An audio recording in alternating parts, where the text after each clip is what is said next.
فيديو النهارده جايب لك اغرب واكتر قصه مرعبه ممكن تسمعها في حياتك، وهي قصه عن خط اتوبيس في الصين. اخر رحله ليه كانت سنه 1955، والخط بتاعه اتلغى بعد كده بسبب اللي حصل في الليله الاخيره للاتوبيس ده.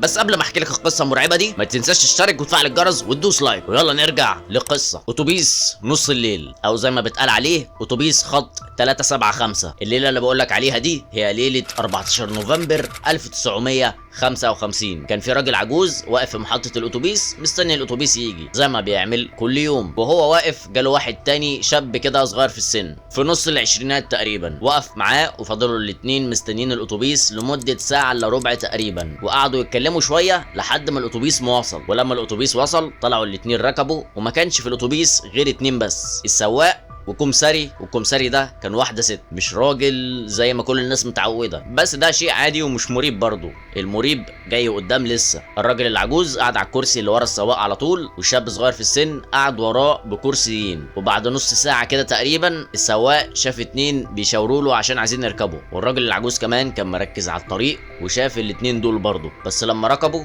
اتفاجئ ان هم بقوا ثلاثة، وهو متأكد ان هو كان شايف اتنين بيشاوروا، والتالت اللي كان معاهم كانوا مسندينه بس كان مغطي وشه وباصص في الارض ولابس كاب ومش باين ملامحه خالص، وتحس كده انه كان عايز يخبي ملامح وشه، مش عايز حد يشوفه. ومن ساعة ما الناس دي ركبت الراجل العجوز قلقان من الناس دي، وقعد مركز معاهم طول السكة. وهو قاعد مركز معاهم شاف حاجة مش طبيعية خالص، وبسبب الحاجة دي قرر يتصرف تصرف غريب جدا. قام ورجع ورا كرسيين وضرب الشاب اللي ركب معاه على دماغه. فالشاب قال له انت بتعمل ايه يا عم؟ وقعد يزعق معاه واتخانقوا خناقه كبيره. قال له طلع محفظتي، انا حسيت بيك واحنا بنركب ودلوقتي كده دور عليها مش لاقيها، اطلع بالمحفظه. وقعدوا بقى يتخانقوا خناقه كبيره لحد ما السواق كرشهم من الاتوبيس ونزلهم في نص السكه. لما نزلوا الشاب قال له انت مجنون يا عم ولا ايه؟ محفظتي اللي انا خدتها، احنا مش كنا بنتكلم مع بعض؟ اخدتها امتى؟ قال له انا اسف بس انا كنت بنقذ حياتي وحياتك بالحركه دي. قال له ده ازاي ده؟ قال له شفت الثلاثه اللي ركبوا؟ قال له ثلاثه ايه؟ انا شفتهم اتنين بس. قال له انا والسواق بقى شفناهم ثلاثه وانت شفتهم اتنين، وهتلاقي الكمساري اللي كانت معانا شافتهم حاجه تانية خالص، او ممكن ما تكونش شافتهم اساسا، لان لو تلاحظ ما راحتش تاخد منهم تذاكر. المهم عددهم مش مشكله، المشكله اللي شفته لما ركزت مع الناس دي. اول حاجه ولا واحد فيهم كان عنده رجلين، وكان الثلاثه كانهم طايرين، ما كانوش لامسين الارض خالص. فعشان كده اول ما شفت كده قررت على طول ان انا اقوم اتخانق معاك عشان نتكرش من الاتوبيس وننزل وننقذ نفسنا، وبعدين نروح نقدم بلاغ عشان ننقذ الناس اللي في الاتوبيس اللي هم السواق والكمساري. وقال له ما كانش قدامي حل غير كده علشان ما يشكوش فيا، ممكن كنت اقوم احذر الناس منهم وكانوا يعملوا فينا وفي الناس حاجه، لكن كده ما حدش شك فينا، والدليل ان احنا بره الاتوبيس واحنا مش عارفين ايه الكائنات دي اصلا ويقدروا يعملوا ايه. فقرروا يروحوا لاقرب اسم شرطه ويبلغوا عن اللي شافوه، وراحوا فعلا مركز شرطه وقالوا لهم اللي حصل في الاتوبيس واوصاف الاتوبيس ورقم النمر بتاعته. بس طبعا ما حدش صدقهم واتقال عليهم مجانين، وقالوا لهم ابقوا روحوا وهنبقى نكلمكم ونشوف ايه الموضوع ده. تاني يوم الصبح على طول مركز الشرطه اتصل على الاتنين دول، الراجل العجوز والشاب اللي كانوا في الاتوبيس، وطلب منهم يحضروا فورا، لان جالهم بلاغ من النقل العام ان الاتوبيس راح مرجعش، ولا حتى السواق اتصل قال ان هو مش هيعرف يرجع او في حاجه. وكمان السواق كان كل ساعه بيتصل بيقول لهم هو فين. الاتصال وقف من اللحظه تقريبا اللي نزل منها الاتنين اللي كانوا في الاتوبيس، اللي هو الراجل العجوز والشاب الصغير. فاول ما وصل المعلومات دي للشرطه افتكروا على طول الاتنين اللي جم عملوا البلاغ وكلموهم على طول، اللي كانوا بيحسبوهم مجانين. وطبعا لما الاتنين دول راحوا مركز الشرطه كان مركز الشرطه اخذ هويات الاتنين، فبدل ما ينزلوا يركبوا مواصلات وياخدوا وقت، لا الشرطه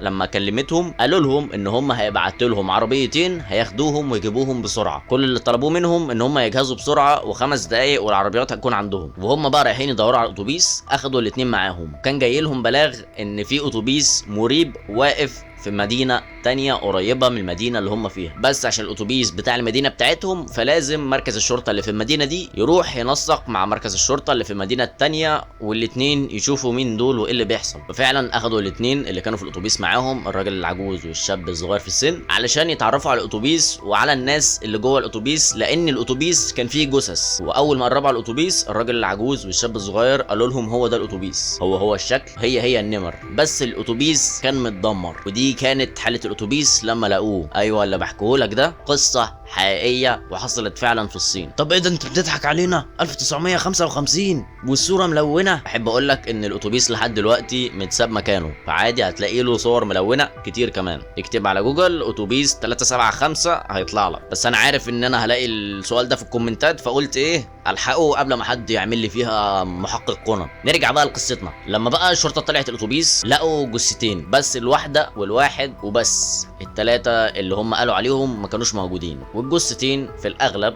للسواق والكمسارية، ومفيش اي اثر للتلاتة التانيين خالص. بس لقوا التلات علامات دول على كل شباك في الاتوبيس. والغريب كمان ان الجثث اللي كانوا في الاتوبيس كانوا متحللين كأن بقى لهم شهور، وهم اصلا ما كملوش يومين، ما يلحقوش يتحللوا بالسرعة دي. ولما فحصوا الجثث كويس لقوا مفيش اي لعب فيهم ولا حتى اي مواد اتحطت عليهم علشان يتحللوا اسرع. ودي من اكتر الحاجات اللي حيرتهم. بس مش الحاجة دي بس، في حاجتين تانيين اغرب بكتير. اول حاجة تانك البنزين كان فاضي وكان مليان على الاخر دم، ومع كده الجثتين اللي في الاتوبيس مش ملعوب فيهم. ولما راحوا الطب الشرعي لقوا ان مفيش اي دم مسحوب من الاتنين اساسا. ومع كده الدم اللي في تانك البنزين دم بني ادمين، بس دم مين محدش عارف، لان حتى الدي ان ايه بتاع الدم ده مش متوافق مع اي حاجة في الجثتين الموجودين. فممكن في جثة تالتة مش باينة او حد ركب بعد ما الاتنين دول منزلوا، محدش عارف. تاني اغرب حاجه بقى، حسب كلام محطه الاتوبيس اللي الاتوبيس طلع منها، ان الاتوبيس ما كانش فيه بنزين اصلا يكفي ان هو يوصل للمكان اللي هم لقوه فيه. فوصل هناك ازاي بقى الله اعلم. ومع ان الحادثه دي من سنه 1955 بس لحد دلوقتي محدش يعرف ايه ده ولا ايه الحل بتاع القضيه ولا ايه اللي حصل بالظبط للناس دي. كل اللي معروف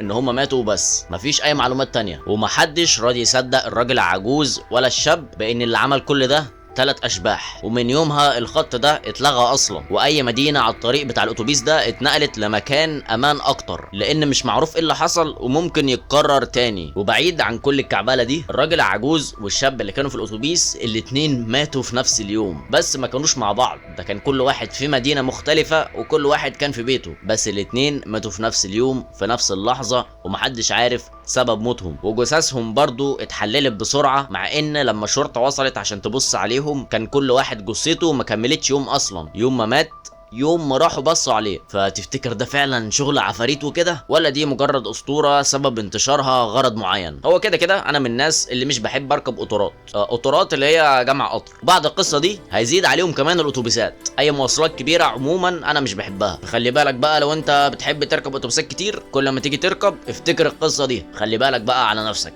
وبكده نكون وصلنا لاخر قصتنا. فما تنساش بقى اللايك وتشارك وتفعل الجرس وتسيب لي رايك تحت في الكومنتات. وبس يا زميلي، اتمنى تكون القصه عجبتك وفي قصص كتير في السكه. وبس، سلام.